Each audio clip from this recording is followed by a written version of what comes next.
ठीक है। बोलिए।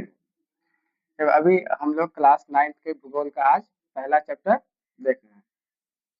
जिसमें पहला है स्थिति एवं विस्तार के बारे में। आज हम लोग सबसे पहले जानेंगे भारत की स्थिति और विस्तार के बारे में। तो सबसे पहले हम लोग भारत के थोड़ा सा प्राचीन के बारे में जान लेते हैं। इसमें पहला लाइन लिखा हुआ है कि हमारा देश भारत विश्व की प्राचीनतम संस्कृति में से एक है।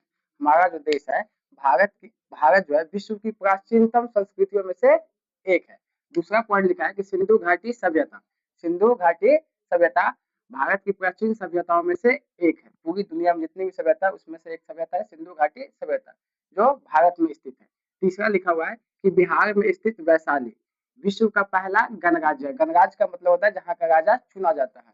पूरे दुनिया में बिहार एक ऐसा राज्य है जहाँ पे एक जिला थी वैशाली, जो विश्व का पहला गणराज्य जिला था। आगे लिखा हुआ है कि भारत विश्व के इतिहास में महत्वपूर्ण योगदान है।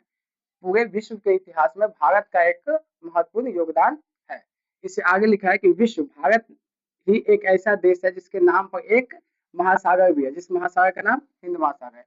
पूरे दुनिया में भारत एक ऐसा देश है जिसके नाम पर एक महासागर है, जिस महासागर का नाम हिंद महासागर है। आगे बताया गया है कि बढ़ती जनसंख्या के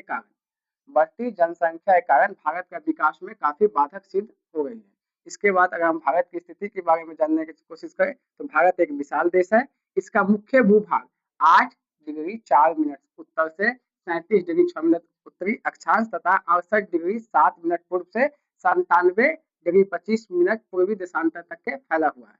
अगर भारत की बात करें तो 8 डिग्री 4 मिनट उत्तर से 37 डिग्री 6 मिनट उत्तरी अक्षांश तथा 68 डिग्री 7 मिनट पूर्व से 97 डिग्री 37 मिनट पूर्व तक देशांतर तक के फैला हुआ है। इसके आगे लिखा हुआ है कि यदि हम भारत के द्वीप समूह को सम्मिलित कर लें तो इसका जो दक्षिणी विस्तार है, भारत का जो दक्षिणी विस्तार है वो 6 डिग्री 45 मिनट उत्तरी अक्षांश से शुरू होता है।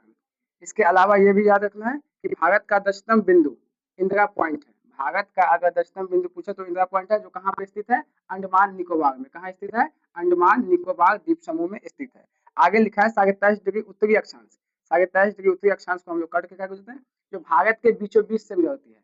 याद रखने के लिए ये भी याद रखेंगे कि कर्क रेखा भारत के 8 राज्यों से होकर गुजरती है। और भारत के 23.5 डिग्री उत्तरी अक्षांश को हम लोग कर्क रेखा और भारत के 23.5 डिग्री दक्षिणी अक्षांश को हम लोग मकर रेखा कहते हैं।